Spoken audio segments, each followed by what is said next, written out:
Hello and welcome to On the Outside, the podcast that shares diverse views on outdoors news. In today's show, we're talking about being climate conscious, the We2 Polar Expedition, and a new national cycle trail. My name is Francesca Turauskis. I'm the producer of On the Outside and today's host. And if you've listened to our previous shows, you are going to recognise all of the panellists on today's show. But I'm going to let them say hello to those listening for the first time, starting with Vedangi. Hi Fran, thank you for having me. I'm Vedangi Kulkarni. I am an adventure traveller, endurance athlete, and expedition manager, expedition planner, whatever you want to call it. And I'm currently working on organising a couple of downhill mountain bike events. Hi Fran, nice to speak to you again. Those who don't know, I am Annie Patas. I am a chronically ill and disabled hiker, swimmer and stand-up paddleboarder, and, just like to try anything that I haven't tried before. Hi everyone, and my name is Oge, and I am the regional leader for an amazing organisation called Black Girls Hike. I am an anti-racism program manager for a charity, and I am a hiking enthusiast. Welcome, all of you. And at the top of today's show, we have a few nice check-ins from some of the other panellists I just want to let you all know about. Neil was part of the team organising the Duke's Weekender gravel race on the 12th of September. And Soraya's event, the Outsiders Summit, took place as well. She's been working hard on that one for months, and we are going to hear some more about that in a future show, so I won't tell you too much.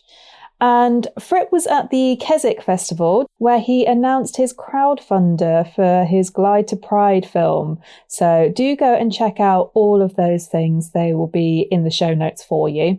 Vedangi, you were recording from a campsite the last time we spoke to you, but you are back inside today. Only just though, because you were away yesterday and going away again at the weekend.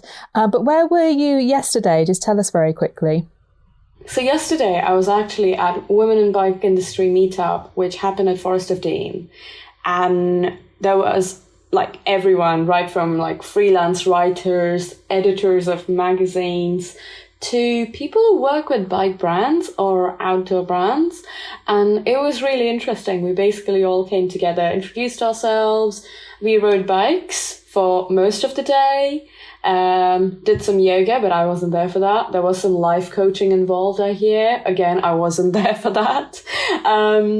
But yeah, we did a lot of bike riding and a lot of chatting to each other, and there was some beautiful lunch. But yeah, I've never been to one of these before, and it was a really great experience in the way that I was amongst a group of people who I could really relate to.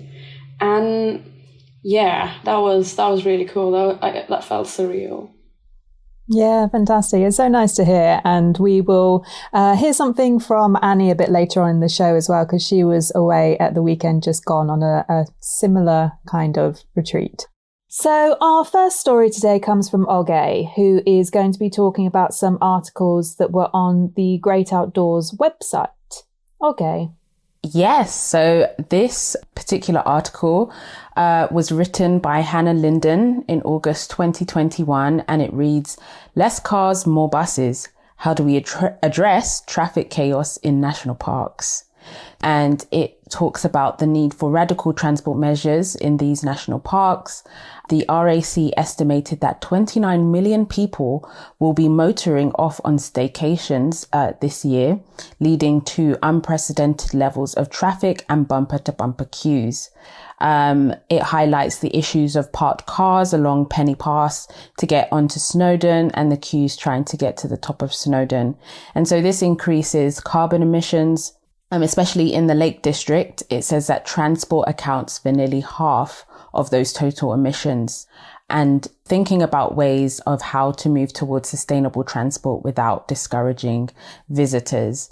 So it'd be really good to talk about currently, where do we stand on, transportation issues? I know it's a really big issue and there's so many moving parts to it, but what are some of our kind of thoughts on transportation issues in getting to popular hikes or just remote hikes and things like that. The second article is written by Hannah Linden again, and this time it looks at interviews from climbers, hill walkers and mountaineers on their perspective on climate change. And some of the issues that they highlight is societal apathy, and the growing and fast-paced changes to weather and what we need to, as kind of outdoors people, what we can do to be more climate conscious and how we can, take that and apply it to the communities that we are in. I found these two articles really interesting, and they really link in together on the wider kind of topic of public transport and the climate. And I'd really love to kind of hear what people's thoughts are on these articles. I didn't finish the climate crisis. We will be judging our actions, because I kind of got the gist after every polar explorer said, it's all melting, which, gave me a little bit of a heart attack and serious anxiety.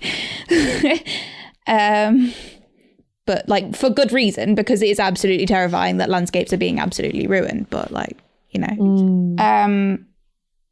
hear about ice caps mounting, you hear about sort of things changing in environments that we don't necessarily get to see, but you don't see it firsthand. So I suppose it is easier to distance yourself in that way. So hearing it from people who've actually seen it and it's really shook them to the core, that's deep. It's truthful and it's meaningful. Vedangi, given obviously the climate crisis and things that we're doing as individuals, is there anything in particular which you really try to do yourself? Well, to be fair, there is an expedition that I am going to be setting off for next month, where I'm kind of addressing this by doing that expedition under a carbon budget. So I'll basically be trying to offset my carbon footprint and seeing how kind of an expedition under a carbon budget would work, essentially, because I've never done anything like that before. But also, in day to day, it's interesting, just by using trains and only using bikes, just how much of an effect you can have by yourself is quite interesting. And then suddenly you realize if more people did this, how much of a greater effect it would be. But at the same time, I can definitely say that right at this time, if someone gave me a car and a valid UK license, I would probably take it, because I've got a lot of things happening and it would sometimes just be much easier to carry my bike in a car to wherever I need to go than take a train, because costs more. Obviously, electric cars do solve that issue to an extent. So I suppose that's something in future I am kind of looking into. But yeah, at the moment, it's all public transport or on my bike. And trying to do my adventures under some sort of carbon budget and see how much of an effect from my own standpoint I can have. Well, this is something which we spoke about briefly before the actual recording, but it's a massive topic about that car versus public transport, which I could go into for days, because I don't have a car and I don't drive, and there are several reasons for that. But the main one is that because I was having seizures for several years, I never learnt to drive. And then because I'm lucky enough to live in London and have the public transport there for me, I've never needed to learn for my day to day. If public transport can be used to access national parks easily, that's great. And I do think that would be good. There are people who predominantly or even only use public transport to travel to the national parks that they go to. I think, is it Dave Adventures? who like doesn't have a British driver's license, so does just use the trains everywhere, just uses public transport. It's completely doable to some extent, but I think the conversation, it shouldn't be necessarily something only, that is to be done. We shouldn't just be saying, well, everybody should be using public transport, everybody should be using trains, because A, not every single person can handle public transport. B, the infrastructure isn't there always for every national park to get there within, a few hours. To get to London, for me, it takes me an hour and a half, 2 hours, including the tube to get to the hospital that I visit. It took me the same amount of time to get to the national park that is closest to me that takes an hour's drive, and I had to change twice. And the more rural areas you get, the harder the public transport is. So I don't think the answer is telling people to use public transport, but it would be nice to have more public transport options. But in the same breath, would that not also contribute to, adding more train lines or adding, maybe more roads that are better tarmacked and stuff like that, which would contribute to taking away the wild from national parks? So I think, Annie, your last point about, it does feel like a lose-lose, no, not lose-lose situation, but the fact that, if we increase public transport or, the public transport infrastructure, what is that going to do to the natural world around that infrastructure being built? Is there going to be a cost that accompanies that? So it is just, I think it is hard saying to people, just don't drive or don't take car or, use public transport. I'll give you a story because I love giving stories on these podcasts. I had to go for a training weekend for Black Girls Hike. We were doing a skills weekend in the Peak District, and the nearest station to where we were staying was Uttoxeter, and getting there was fine, even though I had to do about 3 different changes. But coming back to London on a Sunday, you really have to, you're at the mercy of the train. And so there was a disruption, and all the trains back to the, interchanging station that I had to go to were cancelled because there was either a cow on the train tracks at another station or something. Something rural like that. That was the reason. And so what would have been a 3-hour journey became a 6-hour journey. I had to do like 4 different changes, and then was just at the mercy of different train timetables, running up and down with a really heavy rucksack. And it just made me think, if I had a car, this problem would be solved. And so I just think that, in an ideal world, I would love to take public transport and take it more often and advocate. And I do believe that, wherever you can take public transport, you should. But to just say don't use your car, I think is just it doesn't work for everyone. The experience that you just said there, Oge, is just, it's bringing back so many like PTSD memories from just like trying to get to my parents, Yeah.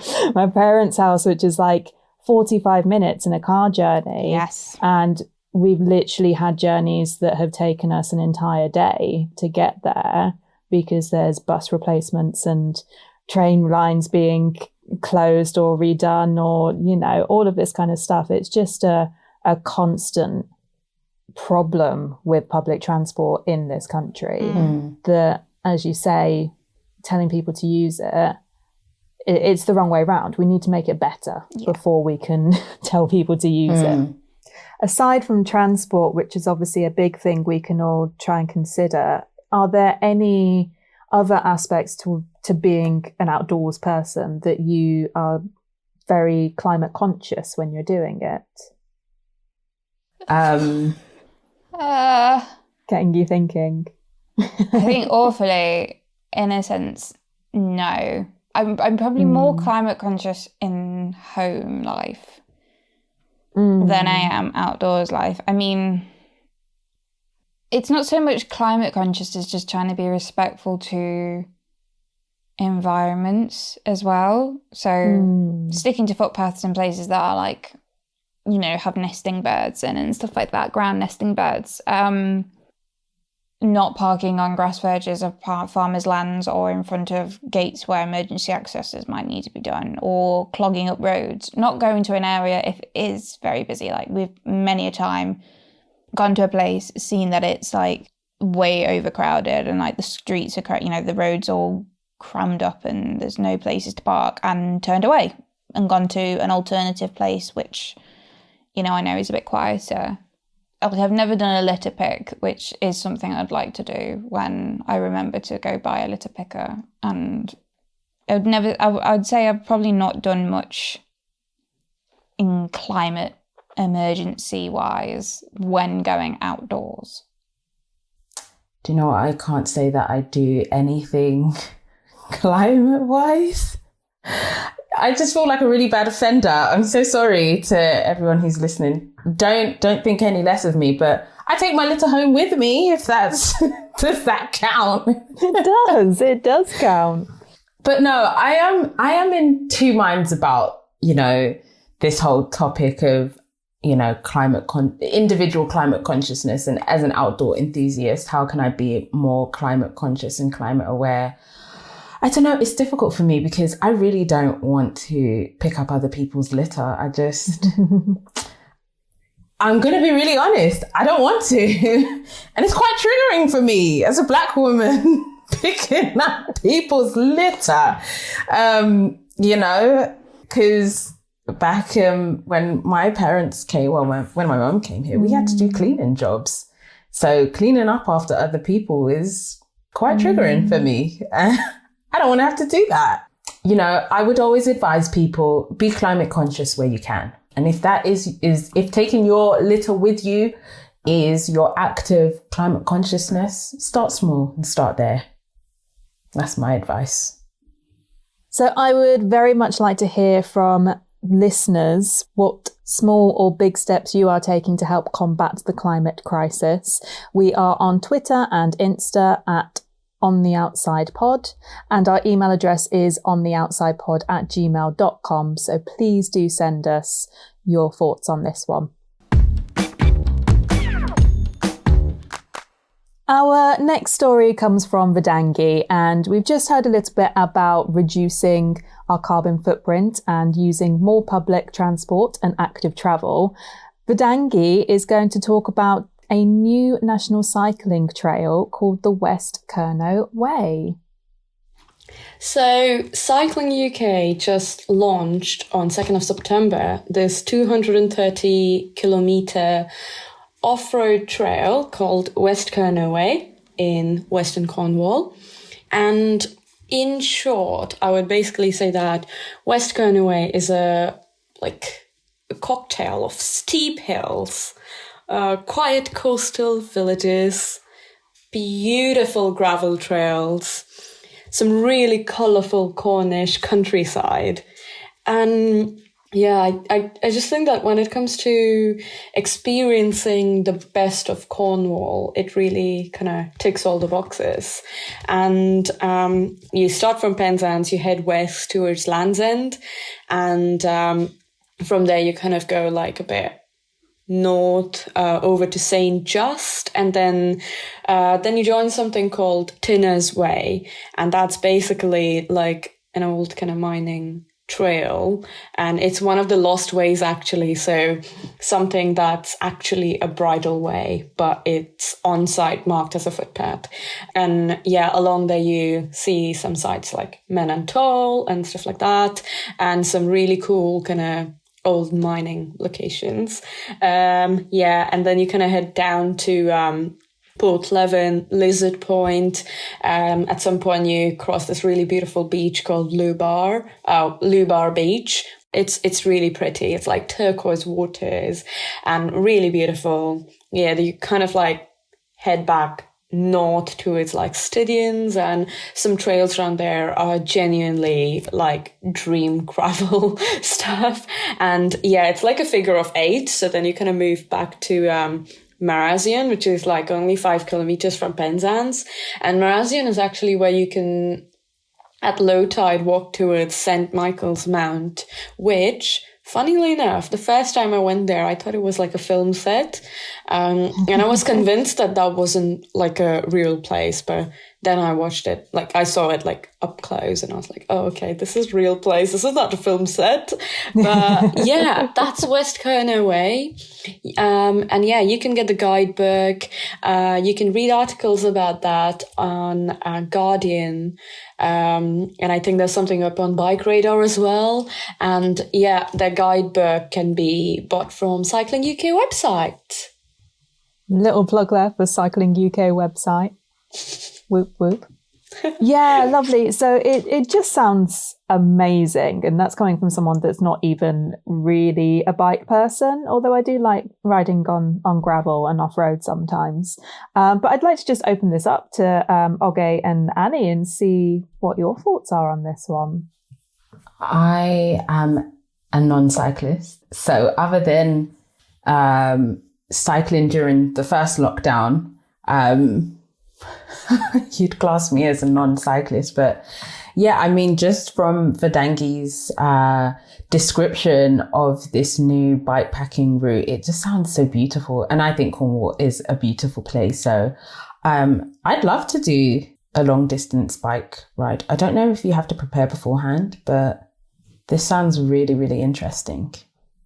I have so many questions about this one because it just feels like it's a really exciting initiative to have a kind of a new national path that is so long. I suppose a couple of specific questions that listeners might be thinking. How long does it take to cycle this one? I would strongly recommend 4 days. We did it in 3 days on e-bikes and that was really fun, but we also had like pretty long days. But if you do it in 4 days, you can really experience the best of every kind of place you're going at. And again, like, the guidebook that I mentioned earlier has some really interesting, like, recommendations for like campsites and things like that. So yeah, super handy. How long has it taken to put this together and how long were you involved in it? From what I heard, it has taken years to put this one together. And it's not just as easy as getting some online route planner and like some sort of satellite imagery and then putting it together. There's a lot that goes behind. When Cycling UK are putting a route together, they usually are also looking at which ways have been marked wrong. So as I said earlier about lost ways, that sort of thing. But also, if there is a chance that some bit of private land can be negotiated to be used towards the route, as long as the route is used responsibly, then that's part of their route planning thingy as well.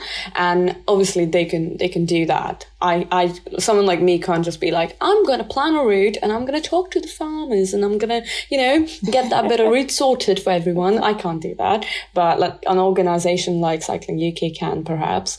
So that's really cool about their routes. But my involvement, I was invited for the photo shoot leading up to the route launch, but I was also invited for the press trip.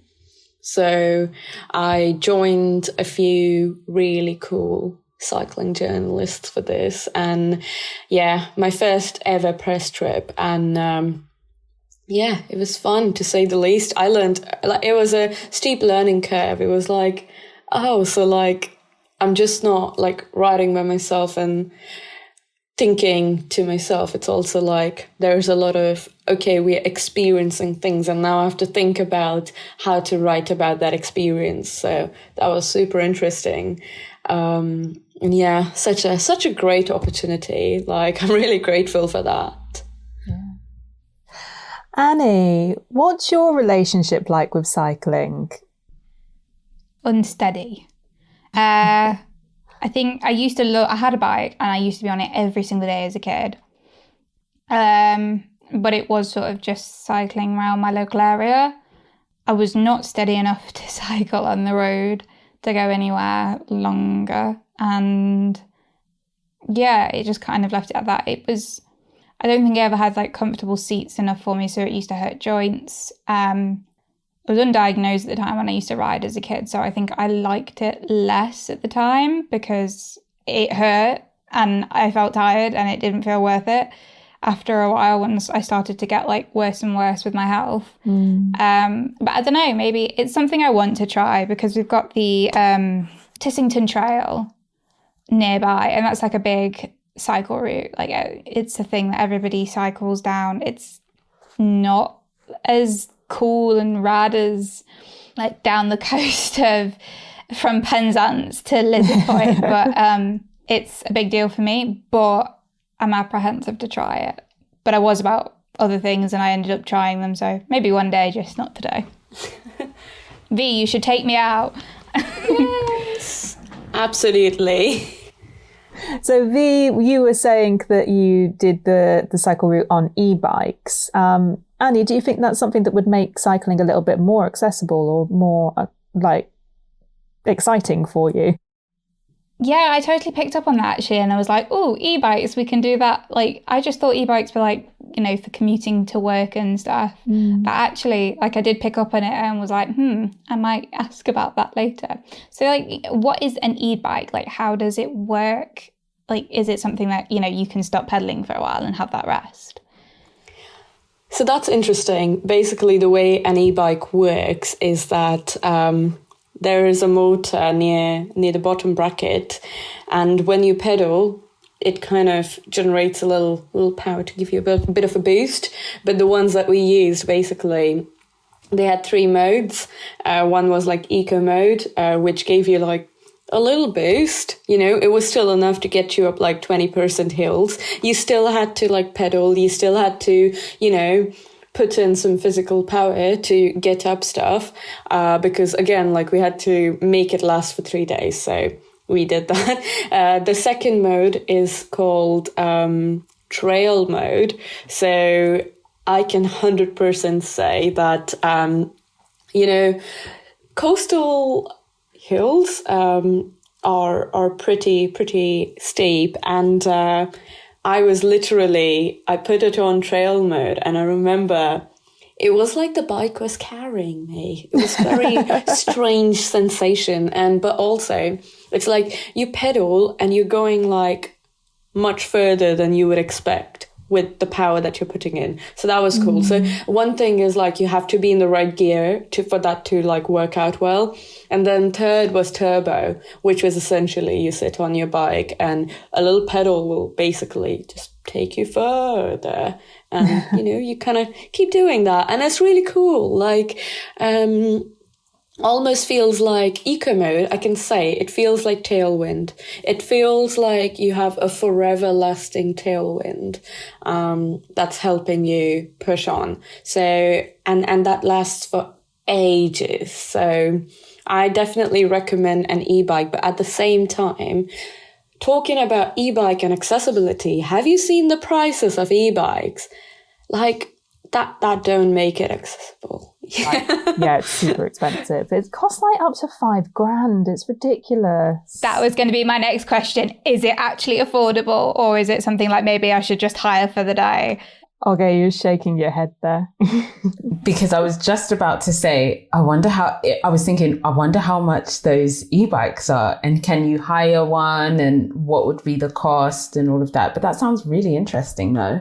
I like the idea of an e-bike. When I did the Yorkshire 3 Peaks, I saw some guy on an e-bike and I thought, he looks like he's having so much fun. I want to try that. Yeah, if you were looking into, talking about West Kernow Way again and hiring e-bikes, there is a shop in Penzance called e-bikes Cornwall. And they would be more than happy to help or hire any bikes if that's required. But yeah. That's an option then. That's cool to know about. Yeah, definitely. Look at me, I'm so happy talking about bikes.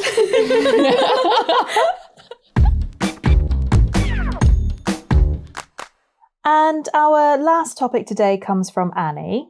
And Annie went to a skills and networking weekend, and it looks like had a great old time there. I was very jealous of some of the photos. But I was also jealous because one of the speakers that you saw at the event is an absolute favourite of mine, which is what you're going to talk about today. Yeah, so I was at the Sprayway and Lindley Trust Hill Skills and Networking weekend. Say that 5 times really fast. Dwayne Fields came to give us a little presentation and tell us about his story and what he's doing at the moment. And I'm going to be real, I've never heard of this guy before that day, essentially, and really shocked that I haven't, because it's such an incredible thing he's doing. So for those of you who don't know, Dwayne Field is one of the founders of the We Too movement, which he takes young people from underprivileged and deprived sort of backgrounds on expeditions with Phoebe Smith.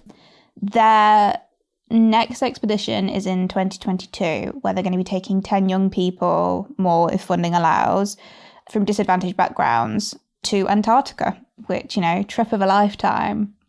So the We Too Foundation is going to be doing a Sea to City program, is what they call it. What I thought was really interesting about it is how not only are they going to try and make it carbon neutral, they're going to be trying to make it carbon negative. All the costs for the young people, they're going to be paid for by the funding that Dwayne and Phoebe raised, plus any extra that they managed to fundraise as well. But the young people have to pay it forward by taking part in initiatives like rewilding projects, removing plastics from saplings, and cleaning up beaches, rivers, parks, that kind of thing. And then they'll also be planting trees, which they've found a way to work out that as the trees grow, they take more and more carbon from the air, and so will continuously reduce the impact of what they have done on their trip. And that'll be the entire team doing it, the kids as well, planting trees. And I think it's a really cool thing, because it's giving an opportunity to people who would by no means easily have this opportunity. When you look at a lot of polar explorers, they do not come from these type of backgrounds. And although, Dwayne himself has travelled to the North Pole, he worked hard to get there, and it's not something that happens regularly. By no means somebody from his background, especially as a black man, going to, Arctic expeditions.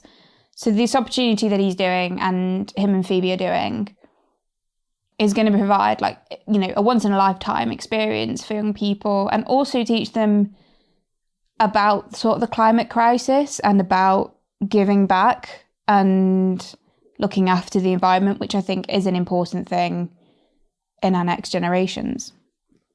So, wondered what anybody else's thoughts were on this, or if anybody had heard of Dwayne Fields. I've heard of Dwayne Fields. I really liked his, when was I introduced to him? I think it was an episode of Country File. And he was talking about his experience. Oh, that episode, everyone knows. And he was talking about his experiences. And he just seems like a really great ambassador for the outdoors. And it sounds like a really good and exciting project. I'm just thinking about, as a teenager, what it would have meant to me to have seen kind of like people like him doing those expeditions and having an opportunity to be involved in them.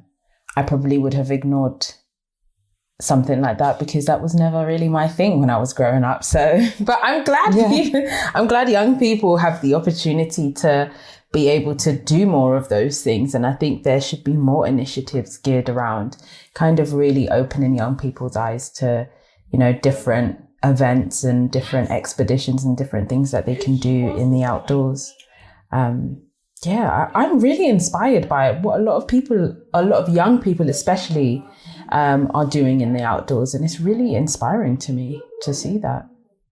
Yeah, I love Dwayne Fields. I think he's a fantastic speaker. I managed to see him at an event, and he was absolutely the one that stuck out there out of a whole weekend of speakers, and actually ran up to him afterwards and was just like, I just wanted you to know that your talk was really good.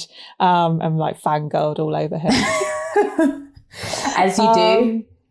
Yeah, Vedangi, do you have any thoughts on that one? I think this is mind-blowing. I mean, not just in the way that this is such an interesting and impactful thing that Dwayne and Phoebe are doing, but also, oh my God, my mind is running wild thinking about how this is going to go from like concept to actual expedition, and there's so many steps in between, and it's incredible that they have already raised the funds that they need, and everything that's happening behind the scenes in making this happen, it just sounds incredible. I have a question for those who may not know and who are probably novices like myself. What does carbon negative actually mean, and what does that look like in the practical sense? So going carbon negative basically means that you are removing more carbon dioxide from the environment than you're emitting.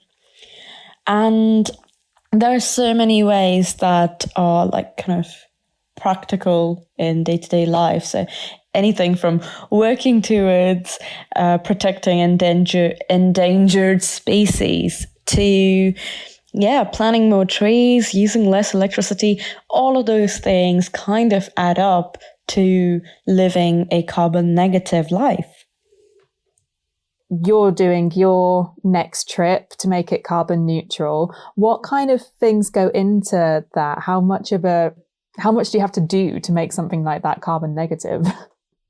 In my case, like, obviously I'm thinking of riding across Finland, Sweden and Norway, and I'm trying to make it carbon neutral. And the way I'm trying to do it is I'm trying to find a way to calculate my footprint, first of all.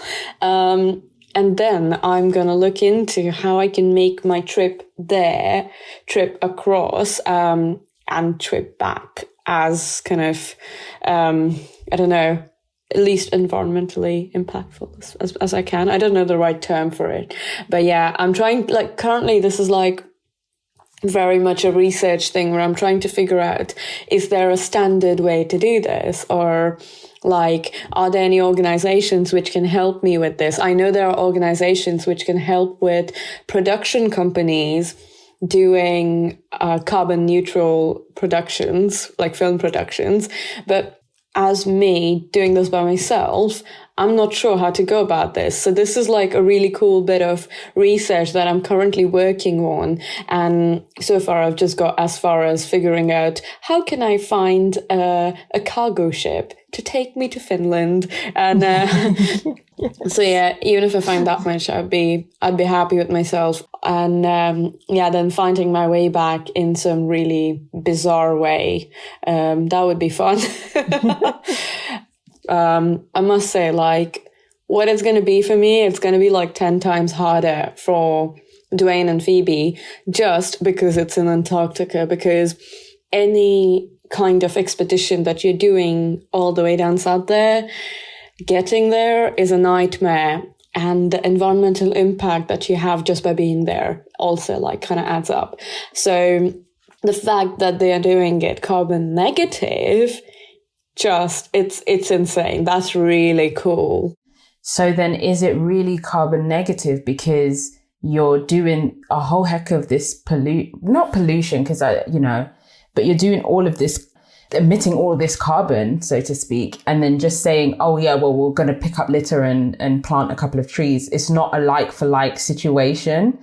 And then, isn't that what we accuse big corporations of doing? Oh, well, we polluted the ocean. Oh no, but we've done this and this. So isn't it still a level of greenwashing, so to speak? Possibly. And I think it's better to do the in this scenario, it's not necessarily like it's okay to do it and it won't cause any damage whatsoever. I think perhaps the statement is misleading in that sense. But at the same time, plant a bunch of trees, pick up a bunch of litter, do rewilding projects that can only help in certain circumstances. And I think you'd said something that really resonated with me, which is, how many other people have done this beforehand? And, rich people who could very much afford to probably have done this at a much less impactful thing. And like now that they've done their thing, is it a case of, should we really, is that it? Nobody else is allowed to have their fun anymore. But, so maybe everybody else should stop. So Dwayne can. Absolutely. I'm just, I'm not I'm not one to play devil's advocate or anything like that. And I do stand by my point of, the people who say, oh, well, we have to be climate this and that and stuff after you've had your fun and you've blown up the playground. Now it's time for, oh, well, how can we make the playground nicer, whatever. But I just think it's more so, like the way we think about things, this could be really cynical, but it just feels very much, transactional. Oh, okay. And the very things we accuse big corporations of, do we do it ourselves? And so is there a better way that we can engage with, things across the board? I mean, I say that, and then at the same time, I'm like, well, down with these big corporations and whatever. But, I think if we're going to scrutinize, then we have to put the mirror up at ourselves as well, not just at other people. So yeah, that's my soapbox. I actually very much agree. Yeah, you've pointed out, I think, how easy it is as well to be like, oh my God, that's so amazing, and it's carbon negative, and then when you actually pick it apart, like, maybe it's not as amazing. It's not necessarily like it takes that sheen off it, that little tiny sheen off it. So I get like, it's perhaps very easy to get sucked in by the idea of it being carbon negative. Yeah. Oops. No, and Annie, I think you raise a really good point that if the expedition was just about influencing or encouraging young people, then would it really get the attention that it has gotten if that the part of it being carbon negative was missed out of it? So then it makes me think that, do people really want to influence the next generation, or do they not care? Yeah. Would it be better to call something like this carbon balanced?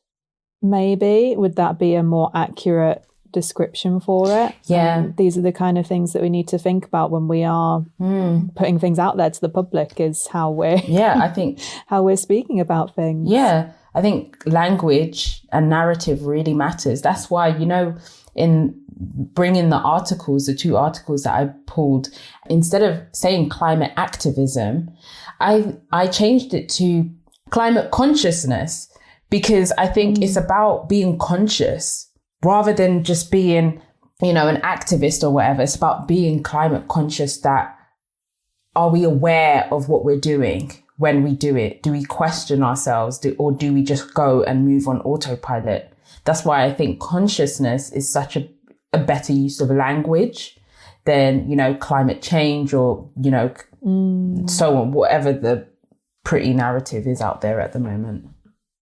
For me, the thing about it is not necessarily the carbon negative. It's about making kids take a vested interest, even if it means nothing. Like, it's making them take a vested interest in the environment and in doing something different. Those are our main stories for today, but in other news, Protect Our Winters has launched a campaign for local councils to ensure their pension schemes are green. Many pension schemes currently invest in climate-destructive businesses. A pair of cyclists have spelled out the words "Refugees Welcome" across the south of England using a GPS tracking app. Dave Charles and Georgie Cottle cycled 1,491 miles to share the message. And adventurer Ant Middleton has gone viral in a Twitter post that compares him to Ricky Gervais's character in The Office TV series. If you'd like to read more about those stories, please sign up to our newsletter.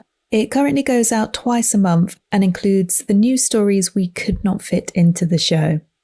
We'd also like to hear your thoughts and views on the stories shared today, and you can email us at ontheoutsidepod@gmail.com.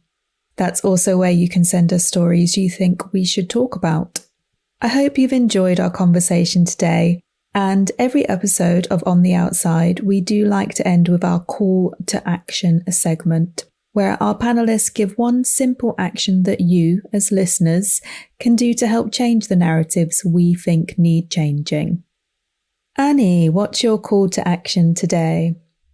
My call to action is if you could visit the We Too movement Instagram page and Dwayne Field's website and donate to their expedition that's coming up. Hopefully they can take a few more young people out. And Oge?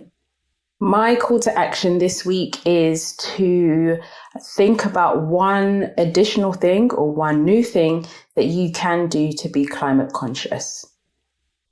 And Vedangi?